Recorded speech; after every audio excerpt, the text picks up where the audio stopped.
What's up, everybody? We're back. I'm back with Pat. How you doing, Pat? Doing good. Back again. Talk some Um, music. We do have unfortunately, some more somber news this yeah, episode. yeah. Jacob Teal From the of Faint. the band The Faint, uh, kind of a seminal band in that they brought synth pop sort of back. I mean, they were part of it, kind of, to bring it back to the mainstream, Yeah, I would yeah. say. I know their music. We know their music from skate videos back when we used to skate a lot Used in more. quite a few skate videos. Yeah, and I always remembered Agenda Suicide. That one's awesome. I love that track. Yeah, but Jacob Teal, keyboardist for The Faint, passed. Do you know what it was? I don't. I It happened so recently that I don't think Yeah. that it's really public at this time. When But when I had read it, it was there was nothing said about that. But all the best to his family and all the Faint fans out there. You know, I count myself as one. yeah. We're thinking about you guys, and yeah. Let's talk about why we're here today. There's a new record, highly anticipated record. Tame Impala, Tame Paula. Tame Impala. This chick Tammy, she put out a new record, and it didn't sound like Impala sounds at all. Didn't sound like one, car engines, or two, like an African deer. Didn't sound like either one of those. No. It sounded more like a little bit disco, a little bit poppy. It wasn't what I was expecting from I was what thinking you of the normally classic. think of an Yeah. Impala. When I think of Impalas, I think of the classic 6-4, Mm-hmm. and this just did not sound like that. And But it did sound good. yeah. This does sound good. No, we're talking about Tame Impala. I'm being stupid because that's what I do best. Once I'm full on nachos, then I get meat sweats and I got the cheese stuck in the brain, and so all I think about is just dairy product. Nachos Bell John Day. That sounds delicious.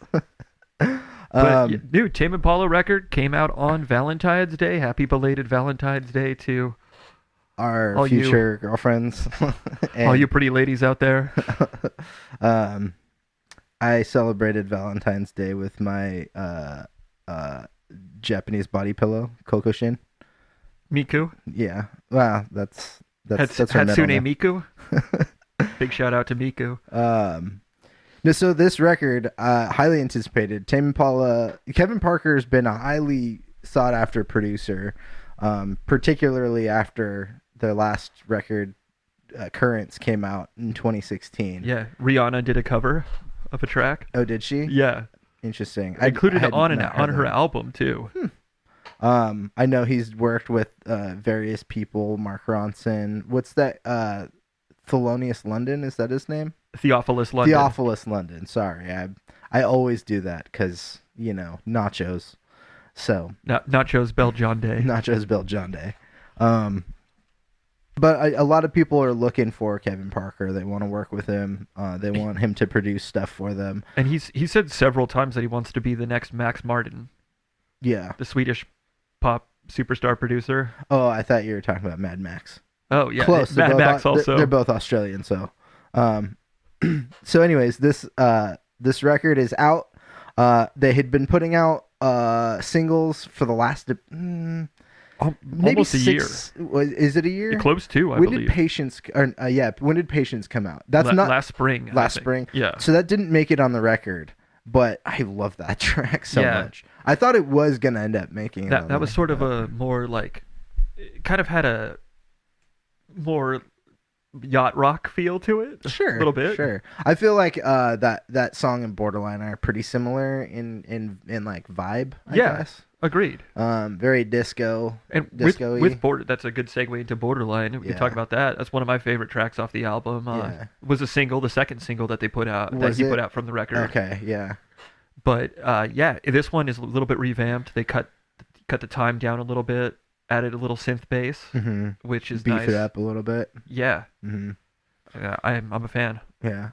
And then after that, they put out was it what was the third single? Was it Either Posthumous Forgiveness or It Might Be Time. I think It Might Be Time. I think you're right. I think it is. And in the context of the album, it might be time makes a lot of sense. Yeah, the first song is One More Year, and the last song is One More Hour. So like, there's a lot of time involved in this, Yeah. and it seems Patience. yeah, Right there. patience, a lot of nostalgia in some of the lyrical content.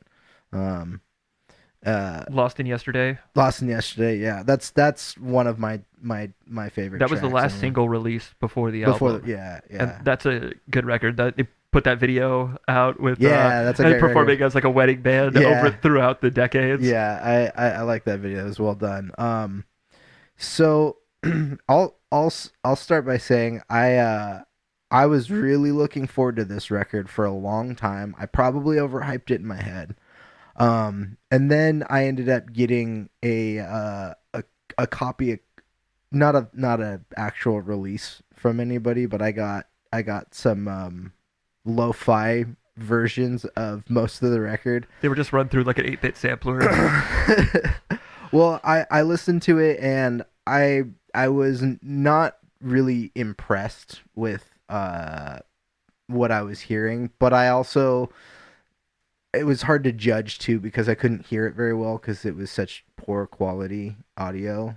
That I'm glad I did listen to it. Now they've done a couple weird things with this record. I've been listening to this on Spotify, and Spotify offers little video loops, which is cool. I like watching the video Oh yeah, loops. those are fun. But they also did something specifically for Spotify where there's like intermittent, like behind the scenes on tracks, or like an interlude that didn't make, like these are like vocal interludes that didn't make it on the record, but they'll tell you if you look at it on Spotify, it was like It was like as a playlist or something. That was the recommended. well, no, if you look at the track list on Spotify, it'll say like for the specific playlist that I was listening Okay. to, it'll say like Is It True, which is one of my favorite songs. But before that, it'll be like an interlude, and it'll say Is It True, Time Warp, and it'll be Kevin Parker like on some like weird delayed vocoder just saying this song is it true, and I wrote it at the grocery store or whatever the hell he says, and it just, and then it goes to the song, and it was like, what is this? Why is this here? And honestly, when I was listening to that, when I first heard that on Spotify, I thought they were doing the one thing I didn't like about Currents. Currents. I didn't, it's not even a song, it's a part of a song that I don't like, and it doesn't work for me, and they did that, and I was like, what the hell, they just made this the album now. Like, Sometimes spoken word works nicely in a track. Like Yeah, there are those yeah. King Gizzard, yeah, for sure. those tracks. I like that where it's like the robotic kind of like it's like a female kind of sounding Yeah. robotic voice. I don't know, like there's just something about how Kevin Parker uses those specific kinds of vocals that just don't work for me. I'd almost just rather listen to him sing.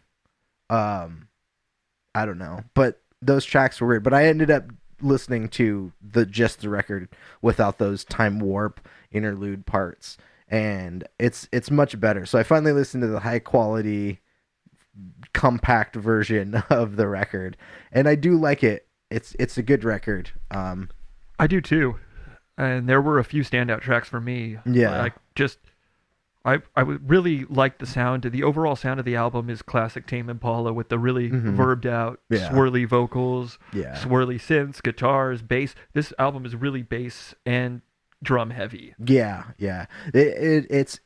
I keep thinking it's a disco record with a little bit of electronics.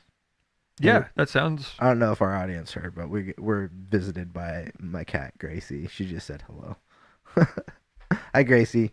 Gracie liked the new Tame Impala record. She told me. She was That's- in here earlier listening to it. Always nice to get a feline opinion. Yeah. Don't go up on the bed. Finn's up there. Yeah, you're not gonna enjoy yourself if you do that. Finn's the other cat. He's the Gray Panther. So yeah, I there's, I'll be honest, I don't think this is a full record I'm gonna listen to. I just a little bit of context, and I said this in my my top 10 records list. I rate things with with the acknowledgement of re-listenability or rewatchability as part of like my rules to how I grade. And this doesn't have like this full record to me doesn't have a lot of re-listenability. There's a lot of tracks that I'll pull off and put on playlists that I'll make. So I think that's kind of my overall just feeling of this record. And I don't want to. I hope I'm not. If Kevin Parker ever listens to this, I'm not saying you made a bad record. It's not working for me, but it's well produced, and there's a lot of stuff to be proud on this. Yeah. Too. And I mean, I'd never knock somebody because he's talked about it took him a year to make this record. Yeah, and apparently he had the record complete, and he had a listening party or something back in November, and noticed that he wanted to make some changes and beef up a few things maybe. Yeah. And the drums are super beefy, man. I Yeah. just keep coming back to that. Yeah. Well, he produced this record well. There's no knock on Kevin Parker. This doesn't make him my least favorite producer or anything like that. I still like Kevin Parker. I want to hear all the stuff he has to do. And also the other thing to be honest about is that I think coming off of an album like Currents, which was my favorite record of 2016, and of the 2010s, and it's hard to top something like that. I don't know that he was ever trying to do that, and that's different fine. record. Yeah, he's making the music he wants to make, and which is fine. I don't want to judge him for that. I just I did notice that there is a little bit of this record more so than other records has a lack of that classic rock feel that they've almost always had. There's always an element of like, not to say there's no guitars on this record, because there are, but they're not as prominent, and there's not like straight up rock songs like there are on all their other records, which is fine. I just think that for me and where I'm at with my listening taste, I just wish there was like maybe a couple of heavier songs on there. Yeah, like for me, I think the breakout song from Currents was "The Less I Know, the Better." Yeah. And that just has like that heavy riff right at the beginning. Mm-hmm. There are some riff heavy songs like Posthumous Forgiveness. Some heavier guitar in that. Yeah. That's kind of a strange song. I know that he wrote that song as a tribute to his father that passed. Kind of just saying like, being able to forgive him for some of the wrongs that he felt. Because we all have parent issues. Of course. Yeah. It's part of growing up. It's part of life. Yeah. It is. And so he had written that about some tough subject matter, but it's just such a jarring song. Some of those sounds are very, very jarring. Listening to that, just chilling out, like kind of having it on the background as I was going to sleep, and it's got some. It almost like reminds me of classic Pink Floyd in a way. Yeah, some of those sounds. Classic Pink Floyd, but more disco. Yeah, agreed. So, favorite tracks? What do you think, John? I know you mentioned a couple already, but maybe you could elaborate at those. My two favorite tracks on this record that I'll listen to consistently is Lost in Yesterday, and the next one, Is It True? I really love both those songs. Yeah, I love that little gif on Is It True where he's drumming and playing the drums. Zooming in on his crotch. Nut shot. Yeah. It's a good one. But and then we both like the song after that. Which one is that? I think it was one of the singles. The one after Is It True? Yeah, It Might Be Time. It Might Be Time. I love those little sirens that come in and just those really bombastic drums. Yeah. But the other one that keeps sneaking up on me, and it feels different than the rest of the record to me, is the first track, One More Year. Really like that track, and it's kind of just like a reverby kind of ARP synth sound. Yeah. Like I don't know, I can't. I don't do a good job describing those kinds of things, but that song's great. It kind of reminds me of. This might sound weird to some people who know what I'm talking about. like the band The Horrors. Do you know The Horrors? I'm not too familiar. Okay, well, I'll play some for you sometime, but I might have actually, but they have some stuff that's kind of like that for a rock band. They go like a little bit like weird electronic, like drony electronic. I don't know. Cool. All right. Yeah, Sounds good. I heard some music recently that was really strange too. yeah. This made me think of it. It was like it's called Master Boot Record, Hmm. based on some sort of like PC term or something. But the music is crazy. It's like I think it's a 16-bit computer, Hmm. and it's playing like symphonic metal. That's cool. Yeah, That's it's cool. gnarly. Does anybody incorporate the Miku pedal on that? Possibly. I'm not sure. I only listened to a few tracks, but it sounds like dot matrix printer just going insane. Cool. Yeah, That's cool. very very cool. But for me, this Tame Impala record, "Breathe Deeper" was a standout track. Uh-huh. It seems like Kevin's use of synthesizers just getting more and more varied and Yeah. ingrained in that Tame Impala sound. Were there any tracks that you didn't like at all? I have one for sure, but I think mostly just posthumous forgiveness with that. It's just very jarring compared to some of the other songs of the album, but I'm sure that was intentional. It just kind of yeah. took me out of that listening experience of the cohesive album. That first mix that I'd heard of maybe it came actually now that you mention it. I think those first mixes that I'd heard probably came from that release party that he did in November. Oh, okay, yeah, that could be it. Because that's probably how like some of those higher def versions. Because that song, when I'd heard it, didn't sound like it was finished being mixed, and it sounds mixed now. Yeah. But yeah, that one's not my favorite But track. you had another track though, right? Yeah, it was. I think it's called On Track. Yeah, that. Where he just like is talking about like staying on track. Yeah, that one. I forget the chorus in it. I forgot it on It purpose. really is just like because- he's talking about on track, like Yeah, I really didn't. remain like on this. track, stay on track. It's a lot of on track. It's a good message to tell oneself, but I You're having a the difficulty staying on track the listening to it. repetitiveness of that chorus. I tried to forget it because it was annoying me a lot. But the chorus in that is just like, ugh, it feels like feels like when you're having a hard time and you want to jump out of your skin. I feel like my ears were like, I'm in a mental institution right now. Yeah, so that's I don't pretty know. much every afternoon for me. Yeah. And again, I don't want to be too harsh on Kevin on any of this. This is all just like how it hit me, and so everybody has their own taste in things, you know. I think a lot of people do vocoded vocals better than Kevin Parker does, but that's not to say he hasn't done good vocoded vocals on songs before, because like you were talking about on Currents, that first track, the less or not the less I know the better. I forget the first. It's the first track on Currents. I forget. They come in with some vocoded vocals at the end, and it's really a nice accompaniment to the whole thing. But really, I don't like these kind of direct thoughts. It's hard to say because all these songs are direct thoughts from one human being. But Yeah. some of these things I just don't work for me. It really is a range of emotions, though. Yeah. And the stuff that he's talking about are relatable Yeah. for the most part. Yeah. Just But again, I'm not like hating on Tame Impala. I'm just gonna skip these tracks. That's kind of Yeah. where I'm at with it. it seems so. like a lot of it's just like him dealing with coming to terms of gaining that fame and notoriety.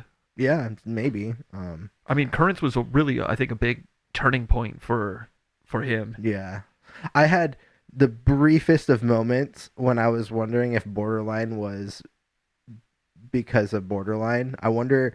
So was it? It was last year. It was, yeah, It was right around. last It was year. right around the same time. Kevin too. Parker was in Malibu Yeah. recording this record, and we live 2 houses down from him.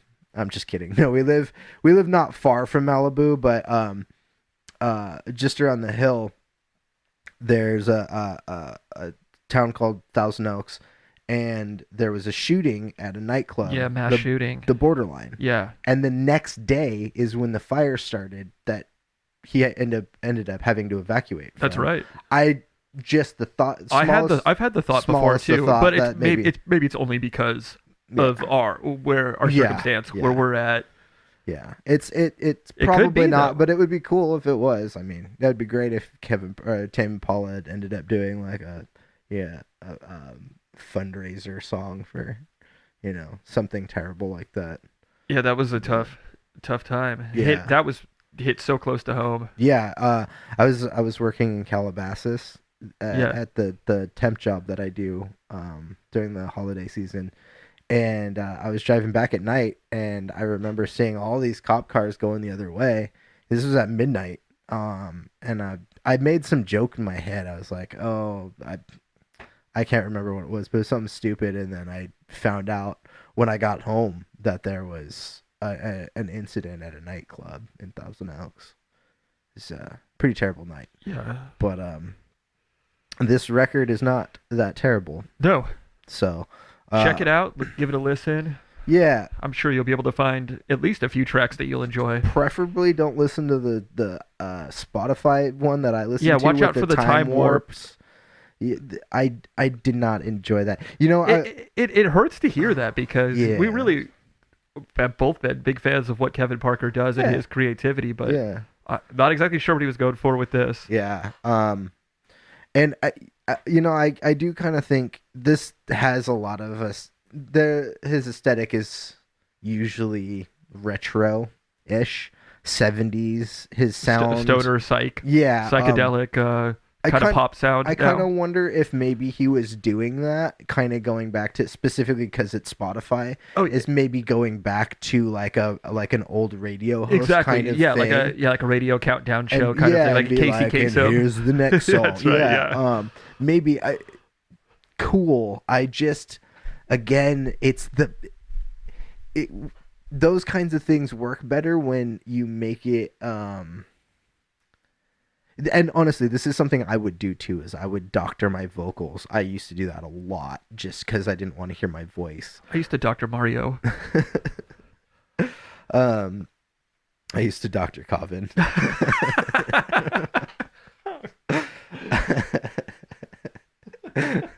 People are gonna know what it is. I'll leave it in. So funny, man. Pat, that one's for you. So I used to doctor my vocals too to hide stuff, but I think if you're gonna do this radio host thing, be a host and have like a personality on there. Maybe have somebody else do it. Yeah, John, maybe you should take your own advice and be a host. Maybe offer me a few snacks. Oh, wait, you already do that. I gave you a Coke. Pat bought dinner, so no, that's not what I mean. I was just joking. Just give me shit. So yeah, I don't know. The radio thing's kind of weird. I'd just recommend listening to the damn record without all this other extra crap in it. You should have put Patience on this record. Yeah, great song. I love that song. So Pat, what are your final thoughts? Final thoughts?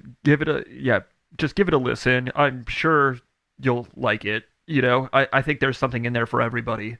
Whether you're a fan of the rock, the heavier stuff, there's a little bit of that. Not as much like you were saying, but there is some, and a lot of nice synthesizer stuff. Just a lot of well-produced songs that sound good. A lot of songs that are more upbeat. Get you dancing a little bit. What do you think about the re-listenability? Are you gonna is this something you're gonna listen to? Okay, I will. Yeah. Okay. Cool. Well, there you have it. Pat and I argued, and we beat the shit out of each other as usual. Yeah. As per usual. I'm a bloody mess. Pat, I feel like a Rock'em Sock'em robot. Yeah, I broke Pat's shins. So go for the shins. Yeah, I cut off 3 of his toes. When they go low, we go lower.